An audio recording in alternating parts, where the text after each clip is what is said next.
पक्षीपुर जंगल रे गोटे बड़ स्कूल थिला। सेही स्कूल रे जंगलर पक्षी मानक पिला पाठ पढ़ुथिले। सेही स्कूल रे मिट्टू सार पिला मानकु पाठ पढ़ाउथिले। दिने मिट्टू सार को देह बहुत खराब हैला। सेथिपाई किछि दिन से छुट्टी रे रहिले। सेथिपाई पेचा हेडमास्टर गोटे नुआ मैडम को डाकिले। सुन खुशी मैडम, मिट्टू सार ठीक है स्कूल आसवा जाए तमे पिला मानकु भल से पाठ पढ़ेइब हैला। तापरे खुशी मैडम क्लास को गले। पिला माने आजिठु मु तमर नुआ क्लास टीचर, मु तम मानकु पढ़ेइबी। समस्ते मन देई पाठ पढ़िब। जदि केही भी मु पढ़ेइबा समय रे पाटी करिब ताहाले बहुत बाड़ेइबी। तापरे खुशी मैडम पिला मानकु पाठ पढ़ेइबा आरंभ करे। समस्ते मन देई पढ़ंती, किंतु जग्गू झरका पटे बाहर को देखुताए। सेतिकी बेले खुशी मैडम ताकू देखि दियंती। ए जग्गू, मु एठी पाठ पढ़ाउची आउ तू बाहर को देखुचू। मैडम मु बाहर को देखु नतिली, मो आखिरे गोटे माछी पड़ी गला, सेथिपाई मु ताकू काढुतिली। अच्छा, तो आखिरे माछी पड़ी गला, आसे एठिकी मु काढी देबी। नाई नाई मैडम, मु काढी देबी। एठिके आसे कहलिटी। जेमिटी जग्गू सेठाकू जाईची, खुशी मैडम ताकू जोरे जोरे बाड़ेइबाकू लागती। नाई मैडम मु आउ बाहर को अनेइबिनी। सॉरी सॉरी, मोर भूल हो जाईची, आउ अनेइबिनी। सुने, मु तत्ते बाड़ेइची बोली जदि तू काहाकू कहिबू ताहाले देखिबू मो रूप। नाई मैडम, मु काहाकू किछि भी कहिबिनी। तापरे खुशी मैडम पुणी थरे पाठ पढ़ेइबाकू लागे। किछि समय परे स्कूल छुट्टी हुए। सबु पिला घर को जाती।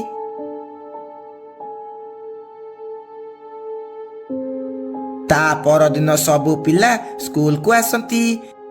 किछि समय परे खुशी मैडम भी क्लास को आसंती। पिला माने, मु काली तुमको जो टैक्स देइथिली समस्ते करिके आसटी। हाँ मैडम, आमे करिके आसीचु। समस्ते होमवर्क करिके आसीथिले, किंतु मानु करि नथिला। अरे मु तो होमवर्क करिनी, मैडम तो बहुत रागी।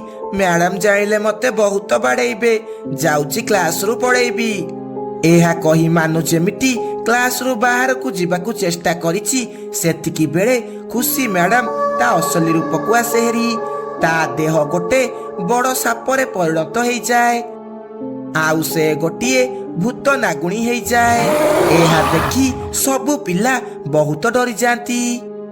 अरे अरे, ये तो गोटे नागुणी भूत, मते छाड़ी दियो, मु तमरो किछि भी करिनी।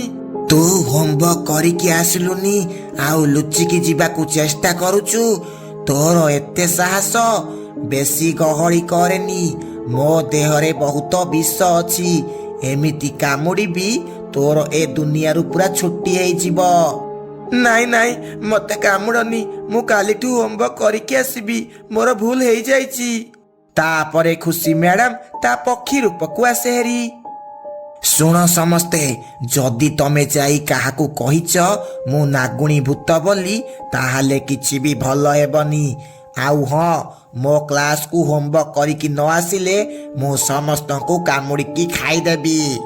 तापरे स्कूल घंटी बाजे, आउ सबु पिला निज निज घर को जाती। किछि समय परे सेमाने गोटे खेल पड़िया रे जमा हुअंती। सांग माने, आमे एबे कौन करिबा? आम मैडम तो गोटे भूत नागुणी। आमे जदि किछि भी दोष करिबा ताहाले से आमको खाईदेब। नाइल बोऊ, मु कालीठू आउ स्कूल जिबिनी। मते बहुत डर लागुची, जदि से नागुणी आमर किछि करिदेब।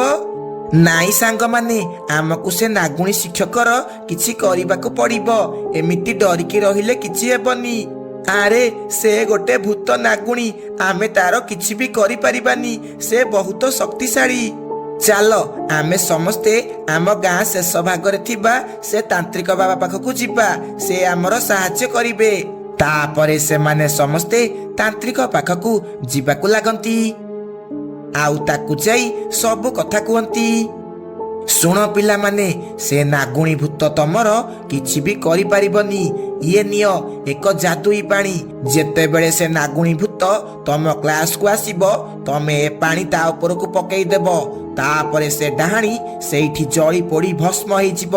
ତାପରେ ତମର ଆଉ କିଛି ବି ଅସୁବିଧା ହେବ ନାହିଁ। ତାପରେ ସେମାନେ ସମସ୍ତେ ସେହି ପାଣି ନେଇ ଘରକୁ ଯାଆନ୍ତି। ତା ପରଦିନ ସକାଳୁ ସମସ୍ତେ ସ୍କୁଲ ଯାଆନ୍ତି। କିଛି ସମୟ ପରେ ନାଗୁଣୀ ମ୍ୟାଡାମ କ୍ଲାସକୁ ଆସନ୍ତି। ପିଲାମାନେ, କାଲି ତମକୁ ଯାହା ଟ୍ୟାକ୍ସ ଦେଇଥିଲି ତମେ ସବୁ କରିଛଟି? ନାଇଁ ମ୍ୟାଡାମ, ଆମେ କରିନୁ। ଆଉ ଆମେ କରିବୁନି। ତମେ ଆମର କ'ଣ କରିବ? ତମେ ଆମର କିଛି ବି କରିପାରିବନି। ହା ହା ହା ହା। କ'ଣ ହେଲା? ତମେ ମାନେ ମତେ ଜବାବ ଦଉଛ ଆଉ ହୋମୱାର୍କ କରିକି ଆସିନ? ରୁହ, ଏବେ ତମକୁ ଦଉଛି। ଏହା କହି ସେ ନାଗୁଣୀ ମ୍ୟାଡାମ ନିଜ ଅସଲ ରୂପକୁ ଆସେ ହେରି। ଆଉ ସେ ଯେମିତି ସେମାନଙ୍କୁ ଖାଇବାକୁ ଯାଇଛି, ସେତିକି ବେଳେ ମାନୁ ସେ ଯାଦୁର ଜଳ ତା ଉପରକୁ ପକେଇ ଦିଏ। ଯେମିତି ସେ ଜଳ ତା ଉପରେ ପଡ଼ିଛି, ସେ ନାଗୁଣୀ ଦେହ ଜୋରେ ଜୋରେ ଜଳିବାକୁ ଲାଗେ। ବଞ୍ଚାଅ, ବଞ୍ଚାଅ, ଇଏ ତମେ ମାନେ କିଛି ବି ଠିକ କଲନି।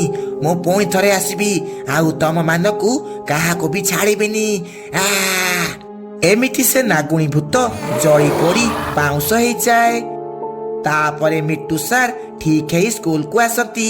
ତାପରେ ପିଲାମାନେ ଆଗ ଭଳି ଖୁସିରେ ପଢିବାକୁ ଲାଗନ୍ତି। ଦିନେ ଗୋଟିଏ କଣ୍ଢେଇ ବାଲା ଗାଁ ଭିତରକୁ କଣ୍ଢେଇ ବିକିବାକୁ ଆସେ। ଆଉ ଗାଁ ମଝିରେ ବସି କଣ୍ଢେଇ ବିକିବାକୁ ଲାଗେ। କଣ୍ଢେଇ ନିଅ କଣ୍ଢେଇ, ସୁନ୍ଦର ସୁନ୍ଦର କଣ୍ଢେଇ। ପିଲାମାନେ ଆସ ଆସ, ଆଉ କଣ୍ଢେଇ ନେଇକି ଯାଅ। ରଙ୍ଗ ବିରଙ୍ଗ କଣ୍ଢେଇ, କଣ୍ଢେଇ ନିଅ କଣ୍ଢେଇ। ସେ କଣ୍ଢେଇ ବାଲାର ଡାକ ଶୁଣି ରାନୀ କାଉ ସେଠାକୁ ଆସେ। ଆରେ କଣ୍ଢେଇ ବାଲା, ତୁ ତ କେତେ ସୁନ୍ଦର ସୁନ୍ଦର କଣ୍ଢେଇ ଆଣିଛୁ। ଦେ ମତେ ଗୋଟେ ଭଲ କଣ୍ଢେଇଟେ ଦେ। ହଉ କୁହ, ତମକୁ କୋଉ କଣ୍ଢେଇ ଦେବି? ମତେ ସେ ନାଲି କଣ୍ଢେଇଟା ଦେ। ଇଏ ନିଅ ତମ କଣ୍ଢେଇ, ଆଉ ମତେ 20 ଟଙ୍କା ଦିଅ। ରାନୀ ଥିଲା ବହୁତ କଞ୍ଜୁସ। ସେ କଣ୍ଢେଇ ଦାମ 20 ଟଙ୍କା ଶୁଣି ତା ମୁଣ୍ଡ ଖରାପ ହେଇଗଲା। କ'ଣ କଣ୍ଢେଇ ଦାମ 20 ଟଙ୍କା? କି ଯୁଗ ହେଲା ଲୋ ମା, ଏତେ ଟଙ୍କା କଣ୍ଢେଇର ଦାମ? ଆଲୋ, 20 ଟଙ୍କାରେ ମୁଁ ମାସେ ଚଳିବି। ନା ନା, ମୁଁ ଯାଉଛି ଆଉ କୋଉଠୁ କଣ୍ଢେଇ କିଣିବି। ଆରେ କ'ଣ ହେଲା, ତମେ କଣ୍ଢେଇ ନବନି ନା କ'ଣ? ନା ନା, 20 ଟଙ୍କା ହେଲେ ମୁଁ କଣ୍ଢେଇ ନେବିନି। ହଉ ତାହେଲେ ତମେ ମତେ 15 ଟଙ୍କା ଦିଅ, ଆଉ କଣ୍ଢେଇ ନେଇଯାଅ। 5 ଟଙ୍କାରେ ଯଦି କଣ୍ଢେଇ ଦବୁ ତାହେଲେ କହ, ନହେଲେ ମୁଁ ଆଉ କୋଉଠୁ କିଣିବି। ଆରେ ସକାଳୁ ତ ମୁଁ କିଛି ବି ଖାଇନି, ଆଉ କିଛି ବି କଣ୍ଢେଇ ବିକ୍ରି ହେଇନି। ଯାଉଛି 5 ଟଙ୍କାରେ କଣ୍ଢେଇ ଦେଇଦେବି। ହଉ ତାହେଲେ ତମେ କଣ୍ଢେଇ ନିଅ, ଆଉ ମତେ 5 ଟଙ୍କା ଦିଅ। ନାଇଁ, ମୋ ପାଖରେ 5 ଟଙ୍କା ନାହିଁ। ମୋ ପାଖରେ ଟଙ୍କାଟେ ଅଛି। ଟଙ୍କାଟାରେ ଦବୁ ଯଦି ଦେ। ଆରେ ଏଇଟା ସତରେ କଞ୍ଜୁସଟା। ନାଇଁ ଥାଉ, ମୋର ତତେ କଣ୍ଢେଇ ବିକିବାର ନାହିଁ। ମୁଁ ପଛେ ପାଣି ପିଇକି ଶୋଇପଡ଼ିବି, କିନ୍ତୁ ତତେ ଟଙ୍କାଟାରେ ବିକିବିନି। ଏହା କହି ସେ କଣ୍ଢେଇ ବାଲା ସେଠାରୁ ଯିବାକୁ ଲାଗିଲା। ଆରେ ଇଏ ତ ମତେ କଣ୍ଢେଇ ଦେଲାନି। ଯାଉଛି ୟା ପିଛା କରିବି, ଆଉ ସୁଯୋଗ ଦେଖି କଣ୍ଢେଇ ଚୋରେଇକି ଆଣିବି ହେରି। ଏହା କହି ରାନୀ ତା ପିଛା କରିବାକୁ ଲାଗିଲା। କିଛି ବାଟ ହେଇଛି ଗୋଟେ ଅନ୍ଧାରିଆ ଜାଗା ପଡ଼ିଲା। ସେତିକି ବେଳେ ରାନୀ ଯାଇ ଗୋଟିଏ କଣ୍ଢେଇ ଚୋରେଇକି ଆଣିଲା ହେରି। ଆରେ ଆରେ, ସେ ଚୋର ମୋ କଣ୍ଢେଇ ନେଇଗଲା ରେ। ଧର ତାକୁ, ଧର, ସେ ଚୋରକୁ ଧର, ମୋ କଣ୍ଢେଇ ନେଇଗଲା। ଏହା କହି ସେ କଣ୍ଢେଇ ବାଲା ରାନୀକୁ ଗୋଡ଼େଇବାକୁ ଲାଗିଲା। ଅନ୍ଧାରିଆ ଜାଗା ହେଇଥିବାରୁ ସେ ଏମିତି ଗୋଡ଼ଉ ଗୋଡ଼ଉ ଗୋଟିଏ ଗଛରେ ପିଟି ହେଇଗଲା, ଆଉ ସେଇଠି ତା ଜୀବନ ଚାଲିଗଲା। ଆରେ ବା, କେତେ ସୁନ୍ଦର କଣ୍ଢେଇଟା ହେଇଛି। କାଲି ମୁଁ ଏ କଣ୍ଢେଇକୁ ମୋ ସାଙ୍ଗମାନଙ୍କୁ ଦେଖେଇବି। ବହୁତ ମଜା ଆସିବ। ଇଏ ହଉ ହେଲା, ଏବେ ରାତି ହେଲାଣି, ଶୋଇପଡ଼େ। ସକାଳ ହେଲେ ମଜା କରିବୁ। ତାପରେ ସେ ମା ପୁଅ 2 ଜଣ ଶୋଇପଡ଼ିଲେ। ଏମିତି ସେ ରାତି ବିତିଗଲା, ଆଉ ସକାଳ ହେଲା। ସକାଳେ ଜଗୁ ସେ କଣ୍ଢେଇ ସହ ତା ସାଙ୍ଗମାନଙ୍କ ସହ ଖେଳିବାକୁ ଲାଗିଲା। ଏପଟେ ସେ କଣ୍ଢେଇ ବାଲାର ମୃତଦେହ ସେମିତି ପଡ଼ିଥିଲା।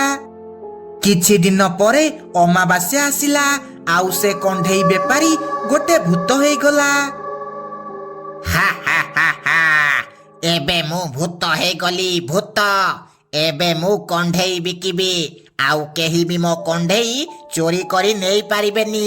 ଆଉ ଯିଏ କଣ୍ଢେଇ ଚୋରି କରିବାକୁ ଆସିବ ମୁଁ ତାକୁ କଣ୍ଢେଇ କରିଦେବି। ହା ହା ହା ହା ହା। ଏହା କହି ସେ ଭୂତ ଜଙ୍ଗଲ ଭିତରେ ଯାଇ କଣ୍ଢେଇ ବିକିବାକୁ ଲାଗିଲା। ଦିନେ ଜଗୁ କଣ୍ଢେଇ ଧରି ଖେଳୁ ଖେଳୁ ତା କଣ୍ଢେଇ ପୋଖରୀରେ ପଡ଼ିଗଲା ଆଉ ହଜିଗଲା। ତାପରେ ଜଗୁ କାନ୍ଦି କାନ୍ଦି ଘରକୁ ଗଲା। ମା ମା, ମୋ କଣ୍ଢେଇଟା ହଜିଗଲା। ଏବେ ମତେ ଗୋଟେ ନୂଆ କଣ୍ଢେଇ ଆଣିକି ଦିଅ। ତୁ କଣ୍ଢେଇ ହଜେଇଲୁ କାହିଁକି? ତୁ କଣ ଜାଣିନୁ କଣ୍ଢେଇ ଗୁଡାକ ବହୁତ ଟଙ୍କା ବୋଲି? ତୁ ଯା ଏଠୁ, ମୁଁ ତୋ ପାଇଁ ଆଉ କଣ୍ଢେଇ କିଣି ପାରିବିନି। ନା, ତୁ ମୋ ପାଇଁ କଣ୍ଢେଇ ଆଣେ, ନହେଲେ ମୁଁ କିଛି ବି ଖାଇବିନି ଆଉ ସ୍କୁଲ ବି ଯିବିନି। ମୋର କଣ୍ଢେଇ ଦରକାର ମାନେ ଦରକାର। ଆରେ ଏ ଟୋକା ମତେ ଆଉ ବସେଇ ଉଠେଇ ଦେବନି। ହଉ ତାହେଲେ ମୁଁ କାଲି ତୋ ପାଇଁ ବଜାରରୁ କଣ୍ଢେଇ ଆଣିକି ଆସିବି। ନାଇଁ, ମୋର ଏବେ କଣ୍ଢେଇ ଦରକାର ମାନେ ଦରକାର। ତୁ ଯା, ଏବେ କଣ୍ଢେଇ ଆଣିକି ଆସିବୁ। ହଉ ହଉ, ମୁଁ ଏବେ ଯାଉଛି କଣ୍ଢେଇ ଆଣିକି ଆସିବି। ହେ ଭଗବାନ, ଏ ଟୋକା କେତେ ଦୁଷ୍ଟ ହେଲାଣି। ଏହା କହି ରାନୀ କଣ୍ଢେଇ କିଣିବାକୁ ଗଲା। ରାନୀ ଜଙ୍ଗଲ ଭିତରକୁ ଯାଇ ସେ କଣ୍ଢେଇ ବାଲାକୁ ଖୋଜିବାକୁ ଲାଗିଲା। କିଛି ବାଟ ଗଲା ପରେ ସେ ସେହି କଣ୍ଢେଇ ବାଲାକୁ ଦେଖିଲା। ଆରେ, ସେଦିନ ତ ମୁଁ ୟାର କଣ୍ଢେଇ ଚୋରେଇକି ନେଇ ଯାଇଥିଲି, ଆଉ ଆଜି ବି ମୁଁ କଣ୍ଢେଇ ଚୋରେଇକି ନେବି। ଏ କଣ୍ଢେଇ ବାଲା, ଇଏ ନେ 5 ଟଙ୍କା, ଆଉ ମତେ ଗୋଟେ କଣ୍ଢେଇ ଦେ। କଣ୍ଢେଇ ଗୋଟାକ 20 ଟଙ୍କା, 5 ଟଙ୍କାରେ ଦେଇ ହେବନି। 5 ଟଙ୍କାରେ ଦବୁ ଯଦି ଦେ, ନହେଲେ ମୁଁ ସେଦିନ ଭଳି କଣ୍ଢେଇ ଚୋରେଇକି ନେଇଯିବି। ରାନୀଠୁ ଏମିତି କଥା ଶୁଣି ସେ ଭୂତର ସବୁ କଥା ମନେ ପଡ଼ିଗଲା। ଆରେ, ଇଏ ତ ସେଇ ଦୁଷ୍ଟ ଯାହା ଯୋଗୁ ମୁଁ ମରିଥିଲି। ଆଜି ତତେ ମୁଁ ଜମାରୁ ଛାଡ଼ିବିନି। ଆଜି ତୋ ମରଣ ଏଠାକୁ ଡାକି ଆଣିଛି। ହା ହା ହା ହା ହା। କଣ, ତୁ ମରି ଯାଇଛୁ?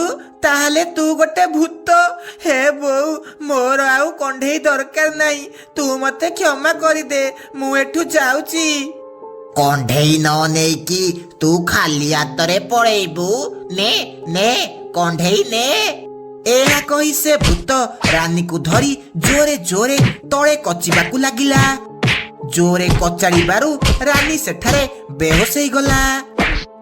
ଏବେ ତୁ ମରେ ଏଇଠି, ମୁଁ ଏଠୁ ଯାଉଛି। ହା ହା ହା ହା ହା। ଏହା କହି ସେ ଭୂତ ସେଠାରୁ ଚାଲିଗଲା।